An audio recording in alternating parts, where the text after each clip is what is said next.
What's up guys, Barry Gaming here, back with more Idle Heroes, and today is the start of a new video series we're gonna do. I've been wanting to try to do something a little different, something that I haven't seen other YouTubers do, and it's more or less my opinions on most of these, but I'm hoping I get most of it right. But what I want to do is a series on the most important support heroes in the game to start. Now down the line we'll probably do it for damage dealers, both PvE and PvP, but I feel like what there's a lack of content right now is going over the support heroes and explaining why they're so important or useful in certain parts of the games. There's support heroes that are amazing for PvE, there's support heroes amazing for PvP, there's other ones that are godly for Sealand, but you just don't use anywhere else. We'll go over those too. I kind of want to make a whole list of these, put out guides, show some videos, and yeah, definitely at the end of this one, guys, watch it through, let me know what you think. If you like the series, whether I should continue them, if you have your favorite hero or favorite support hero, or just want me to go over a hero that you always see as good but you don't really understand why, let me know in the comments. I'll take that in consideration as I go through the list of all the heroes I want to do. But today, of course, we have to start on Heartwatcher. Heartwatcher is the top tier support in PvE. She is an absolute must for anybody who's building PvE teams. Even PvP teams, you need your PvE hero to help build your PvP team. So Heartwatcher is the #1, the best support hero in my opinion in the entire game. It helps you in broken spaces, it helps you in guild bosses and pray for fire, which is now Flame Shrine, but it's just such an important hero to have. I'm going to start off going over the skills and kind of explaining why she is such a strong hero. So let's just go over Mind Torture. Her first active skill deals X amount of damage against 2 targets. That's pretty good. The 2 targets is a very important thing. As a bonus, you also reduce their attack by 25% for 2 rounds, so that'll help your team live, especially if you're in the earlier game, you don't have quite tanky enough heroes yet. That attack reduce actually helps keep your team alive. It can be very, very good. At least in the old school meta, it was very important having attack reduce. Not as much anymore since the aura rework gives you more damage reduce for the whole team, but still important. And it hits those 2 targets, it also leaves a Watcher mark on it.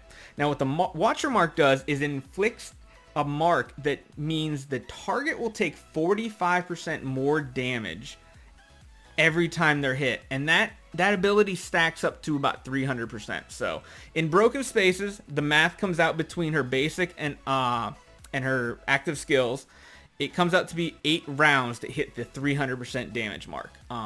If you have a 9-star, 9-star I think is what you have to have. A 9-star, it takes about 10 rounds on 2 targets, and a 5-star is, I think it's somewhere around like 12 to 13, so you really want to try to get up to at least a 9-star Heartwatcher. So that cap is important. The way she lives is she natively has attack, crit, and HP. Those are all kind of important for her. The crit and the attack comes into play with her next passive ability, and that's every time she crits, she restores her percent of her attack back in HP, so it can help keep her alive, especially if you don't have a healer or it's early game. She can kind of keep herself alive, so that extra attack and that crit chance really, really helps. And then just her basic attack is similar to her active. It still hits 2 targets, and it just gives a lower percentage. So if you see right here, the passive basic attack does 35% per hit, whereas the active does 45%. So the more actives, the better.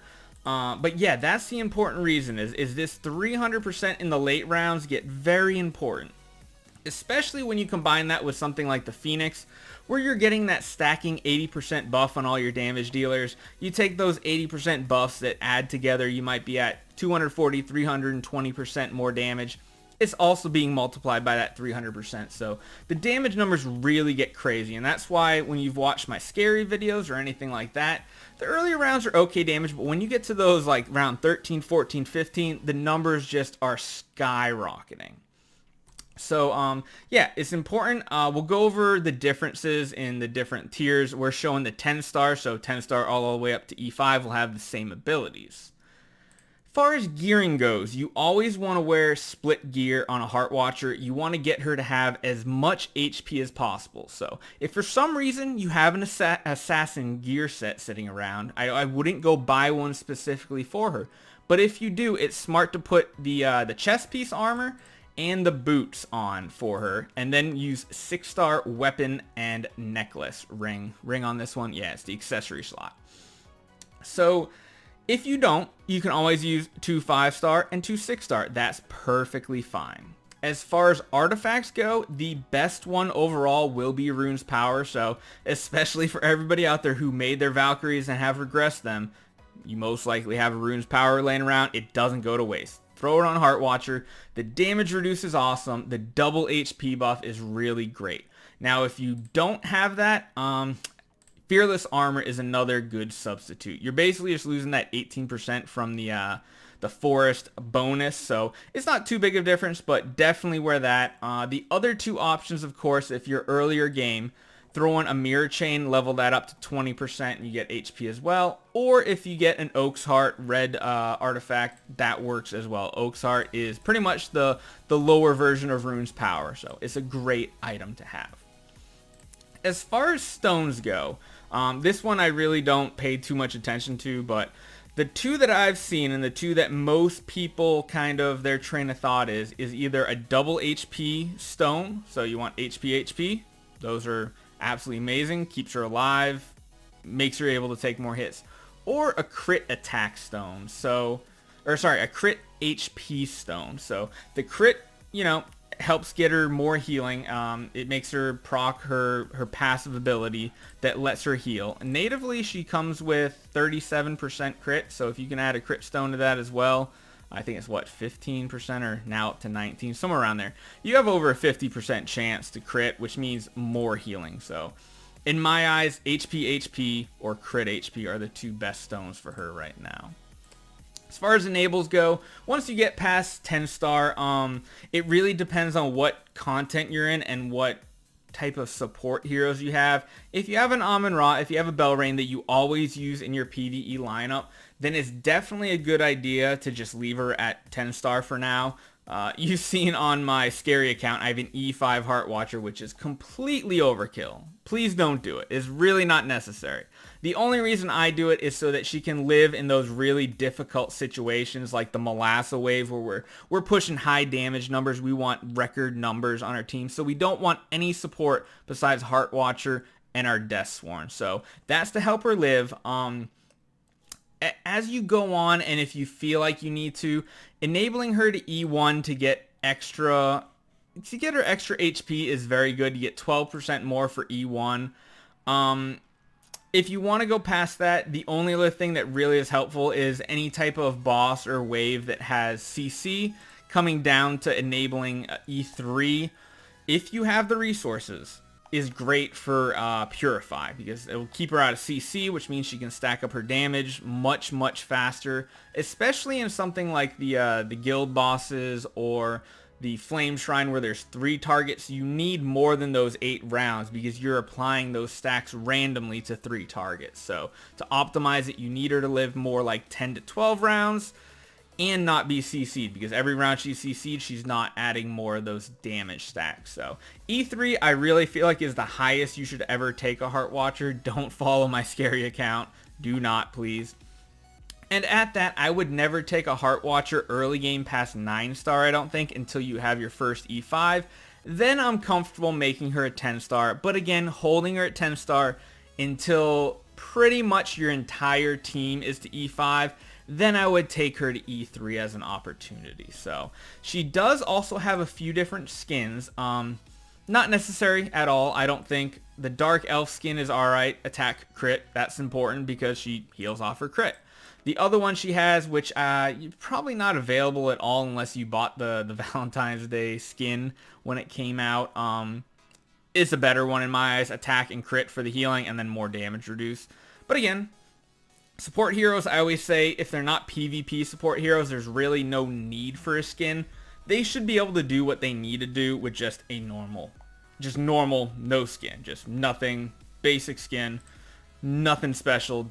They do not need the extra stats. So Let's jump over and check out the differences. So early game, having even just a 5-star Heartwatcher like we do on our Petrify Meme team account is still very, very strong. As you saw, we double our damage just by having a Heartwatcher in the fight. But as you can see, there are some differences. At 5-star, you only get 15% attack reduce on the enemies, and you're only building up the stacks at 15% for active and 15% for basic. So it takes a lot longer to build that up.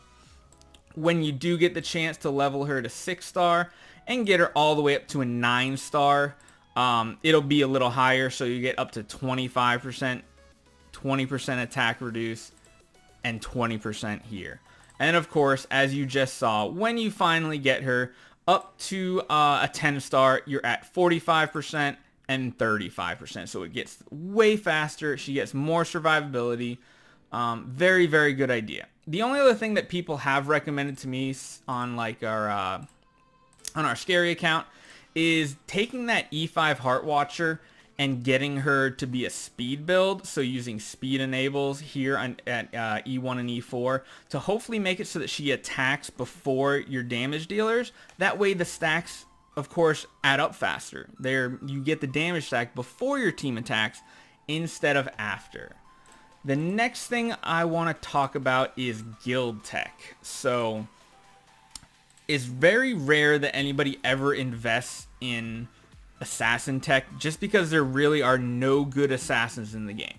We never know. It might change when the new Dark Hero comes out, but as of right now, I usually get at least 60 points into the first tier to get 30% more HP on a Heartwatcher. Depending on the content you're doing and depending on if you have a Belrain or an Ormus or an Amon-Ra on your team, you might want to go up and get the additional HP nodes from Assassin up here as well. And if you want to build her for speed, of course you are going to need the 20 points in the Assassin speed. So the one thing I want to show, just so you guys get an example of how the damage actually works, is let's do something like this. We're just going to do a quick attempt. We're not going to take too long going through all this, but we're going to do 2 fights. I'll show you what it's like with the Heartwatcher and without, and you can just see clear as day how the damage numbers differ. One other thing, I want to make sure I put you back in. Again, we're not going to worry about our enables or anything on this lineup right now. I kind of want to just make sure, actually let's even just do this. I just want to show you the damage difference. Nothing here is optimized, so don't go off of this for actual damage numbers. We're just looking for a before and after. Here's what it's like with Heartwatcher, and here it is without it.